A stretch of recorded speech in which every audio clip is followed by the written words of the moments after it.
नमस्कार मैत्रिणींनो, किंवा या यूट्यूब चॅनलमध्ये मी आपले स्वागत करत आहे। चप्पल आणि कपडे दुसऱ्यांचे वापरल्यावरती काय होते, तर जे गोरगरीब आहेत त्यांना सोड, कारण त्यांचे कर्म असतात, त्यांना ते भोगावीच लागतात। त्यांना दुसरा पर्याय नसतो। पण आपल्यासारखे सामान्य लोक असतात, ते फॅशनच्या दुनियामध्ये दररोज वेगवेगळे कपडे घालण्यासाठी किंवा कोणत्याही कार्यक्रमामध्ये जायचं असेल त्यावेळेस हा ड्रेस खूप छान आहे, तो ड्रेस तिचा खूप छान आहे असं म्हणून वेगवेगळे कपडे वापरावीत किंवा नवनवीन जे कपडे आहेत ते एकच ड्रेस पुन्हा पुन्हा सर्वजण वापरतात, त्यावेळेस आपले ग्रह खराब होतात। कधी मैत्रिणीची साडी आणून घातली जाते, आपल्याला कोणत्या तरी लग्नासाठी जायचं असतं, किंवा कधी बहिणीचा ड्रेस घातला जातो की कोणत्या तरी पार्टीला जायचं असतं। अनेक वेळा केले जाते, पण यामुळे आपणच आपले नशीब खराब करत असतो।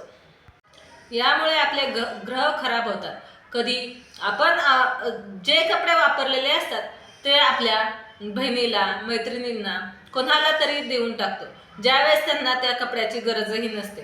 त्यामुळे आपलाही ग्रह खराब होतो आणि आपल्या बहिणीचा किंवा मैत्रिणीचाही ग्रह खराब होतो। त्यामुळे आपले कपडे ज्यांना गरज आहे त्यांनाच द्या। ती देतानाही एकदम स्वच्छ धुवून, उन्हामध्ये वाळून, त्यांना इस्त्री करून असे द्या। आपण घातलेले कपडे तसेच आपण इतरांना देऊ नये।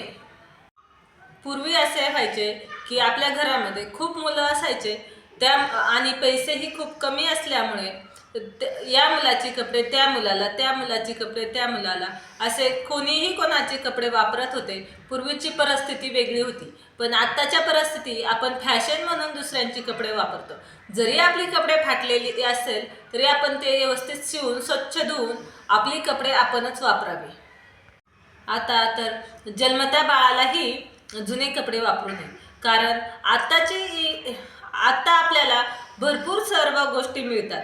आपण ज्यावेळेस बाळ जन्मतं त्याच्या आधीच कपडे, अंगडं टोपडं काय आपल्याला मुलांसाठी हवं असेल ते दुकानातून आधीच आणून घरी आणून स्वच्छ डेटॉलमध्ये वगैरे धुवून उन्हामध्ये वाळून मुलांना वापरावी। कोणाचे तरी जुने अंगडे टोपडे, तसेही आता ते प्रमाण कमी झालेलं आहे, पण वापरू नये मुलांचे जुने कपडे।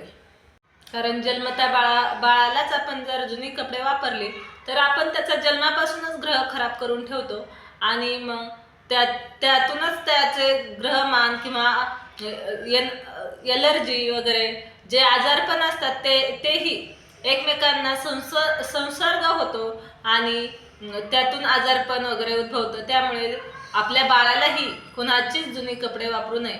आता दिखावा म्हणून आपण कोणाची साडी किंवा पुन्हा पुन्हा त्या पाहुण्याच्या इथं आपण ती चांगली साडी घालून गेलेला असतो, तर पुन्हा तीच कशी घालायची असं करतात बायका। तर त्यावेळी दुसरी कोणाची तरी साडी आणली जाते, तर दिखावा म्हणून आपण दुसऱ्यांचे कपडे वापरू नये। चप्पलचंही तसेच आहे, तर चप्पलही कुणीही कोणाची वापरू नये। आपल्या पायामधून जशी लक्ष्मी येते तशीच पायातून आपल्या निगेटिव्हिटी, आपण ज्यावेळेस बाहेर फिरतो त्यावेळेस आपल्या पायामध्ये निगेटिव्हिटीही येते। तर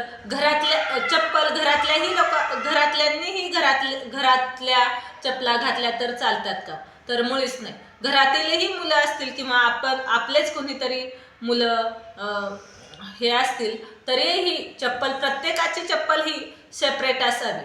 घरात वापरायची असो किंवा बाहेर वापरायची असो, कुणीही कोणाची चप्पल वापरू नये। प्रत्येकाची निगेटिव्हिटी किंवा सकारात्मकता वेगवेगळी असते, त्या पायातूनच आपल्याला नकारात्मक किंवा सकारात्मक ऊर्जा एकमेकांच्या जात असतात। बाहेरून आल्यानंतर चप्पल लांब काढावी। बाहेरून आल्यानंतर हातपाय धुण्याची सवय ही सर्वांनीच लावून घ्यावी। जर तुम्ही एकमेकांची चप्पल वापरत असाल तर आपल्याला आजारपण हे नक्कीच येते। तर पाय दुखणे, सांधीवात होणे, या अशा आणि निगेटिव्हिटी येणे, हे अशा प्रकारचे आजार आपल्याला वारंवार होत असतात। किंवा त्या व्यक्तीची आपण चप्पल वापरली आहे त्या व्यक्तीचा जो काळ असेल तो आपल्यावरती येत असतो। त्यामुळे आपण जेवढे शक्य होईल तेवढे एकमेकांच्या चपला, एकमेकांचे कपडे वापरणे टाळावे। यामुळे आपला शुक्र आणि शनी दोन्ही खराब होतो. शुक्र खराब झाला तर आपल्याला पैशांची चणचण भासू लागते आणि शनी खराब झाला तर आजारपणाला सामोरे जावे लागते. ज्यावेळेस आपण आजारपणाला सामोरे जावं लागतं त्यावेळेस आपले पैशांचाही तुटवडा निर्माण होतो किंवा पैसा आपल्याला कमी पडला जातो. यामुळे आपले शरीर निघून जाते. म्हणून आपण एकमेकांचे चप्पल आणि कपडे दोन्हीही एकमेकांचे कोणीच कोणाचे वापरू नये. हिंदू परंपरेत चप्पल व कपडे हे शरीराशी संबंधित असल्याने व्यक्तिगत सकारात्मक ऊर्जा किंवा नकारात्मक ऊर्जा यांचा प्रवेश खूप मोठ्या प्रमाणात असतो. जर एखाद्याची सकारात्मक ऊर्जा असेल आणि ती जर आपण दुसऱ्याकडे दिली कपडे किंवा चप्पल तर दुसऱ्याने वापरली तर आपली सकारात्मक ऊर्जा दुसऱ्याकडे जाते आणि त्याची जी ऊर्जा असेल तर निगेटिव्ह ऊर्जा जर त्या व्यक्तीमध्ये असेल तर ती आपल्याकडे येते.